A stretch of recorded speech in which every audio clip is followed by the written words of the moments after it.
വർഷങ്ങൾ പഴക്കമുള്ള മൺമറഞ്ഞുകൊണ്ടിരിക്കുന്ന താളിയോല ഗ്രന്ഥങ്ങളെ പുനരുജ്ജീവിപ്പിക്കുകയാണ് തൃശൂർ ബ്രഹ്മസ്വം മഠത്തിലെ കേരള മാനുസ്ക്രിപ്റ്റ് പ്രിസർവേഷൻ സെന്റർ. ഗ്രന്ഥങ്ങളുടെ ഡിജിറ്റൽ രൂപം തയ്യാറാക്കി സംരക്ഷിക്കുക എന്ന ലക്ഷ്യത്തോടെയാണ് പുതിയ പ്രോജക്റ്റിന് തുടക്കം കുറിച്ചിരിക്കുന്നത്. പോണ്ടിച്ചേരി ഫ്രഞ്ച് ഇൻസ്റ്റിറ്റ്യൂട്ടും ബ്രഹ്മസ്വം മഠവും ചേർന്നാണ് ഇത്തരമൊരു പ്രൊജക്ടിന് ആരംഭം കുറിച്ചത്.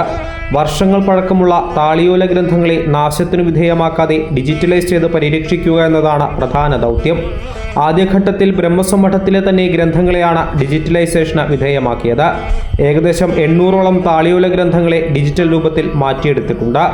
അടുത്ത ഘട്ടത്തിൽ വീടുകളിലെയും സ്വകാര്യ വ്യക്തികളുടെ പക്കലുമുള്ള ഗ്രന്ഥങ്ങളെ ഡിജിറ്റലൈസ് ചെയ്ത് സംരക്ഷിക്കാനാണ് പ്രൊജക്ട് ടീമിന്റെ ലക്ഷ്യം. അതിനായി digital reservation of Kerala archives എന്ന പേരിൽ പുതിയ പ്രൊജക്റ്റും ആരംഭിച്ചിട്ടുണ്ട്.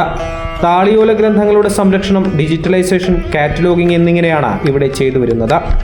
കേരളത്തിലെ പ്രൈവറ്റ് കളക്ഷൻസിലുള്ള മാനുസ്ക്രിപ്റ്റുകളുടെ കാറ്റലോഗിംഗ്, കൺസർവേഷൻ, പ്രിസർവേഷൻ, ഡിജിറ്റൈസേഷൻ ഇതാണ് ഇവിടെ നടന്നുകൊണ്ടിരിക്കുന്നത്. ബ്രഹ്മസ്വം മഠത്തിലെ ഏകദേശം 800 മുകളിലുള്ള മാനുസ്ക്രിപ്റ്റുകളുടെ കാറ്റലോഗിംഗ്, ഡിജിറ്റൈസേഷൻ, കൺസർവേഷൻ, പ്രിസർവേഷൻ എല്ലാം കഴിഞ്ഞ് അവ തയ്യാറായിട്ടിരിക്കുകയാണ്. ഡിജിറ്റൽ ആർക്കൈവ്സിൽ ലഭ്യമാണ്. പ്രൊജക്റ്റിൻ്റെ തുടക്കത്തിൽ നമ്മൾ പ്രൊജക്റ്റിനെ കുറിച്ച് അധികം ആർക്കും അറിയുന്നുണ്ടായിരുന്നില്ല.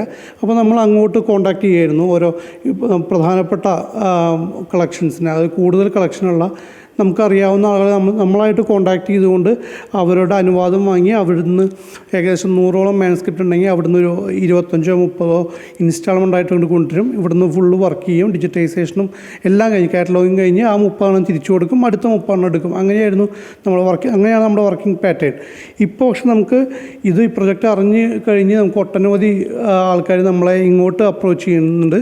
സ്വകാര്യ വ്യക്തികളിൽ നിന്നും ശേഖരിക്കുന്ന ഗ്രന്ഥങ്ങളെ ഡിജിറ്റലൈസ് ചെയ്യുന്നതിനോടൊപ്പം പഴയ ഗ്രന്ഥങ്ങൾ വൃത്തിയാക്കി പുൽത്തൈലം പുരട്ടി ഉണക്കി നമ്പർ പ്രകാരം അടുക്കി വെച്ച പുതുമയോടെ വ്യക്തികൾക്ക് തന്നെ കൈമാറുന്നു. ഒപ്പം അതിൻ്റെ ഡിജിറ്റൽ രൂപം ലൈബ്രറിയിൽ സൂക്ഷിക്കുന്നു. ഡിജിറ്റൽ ലൈബ്രറിയിലെ ഗ്രന്ഥങ്ങൾ ആർക്കും എപ്പോൾ വേണമെങ്കിലും വായിക്കാം. അതിനായി ഇവരുടെ QR കോഡ് സ്കാൻ ചെയ്താൽ മാത്രം മതി. കേരളത്തിലെ മാനുസ്ക്രിപ്റ്റ്സിൻ്റെ സർവേയും പ്രൊജക്റ്റിൻ്റെ ഭാഗമാണ്.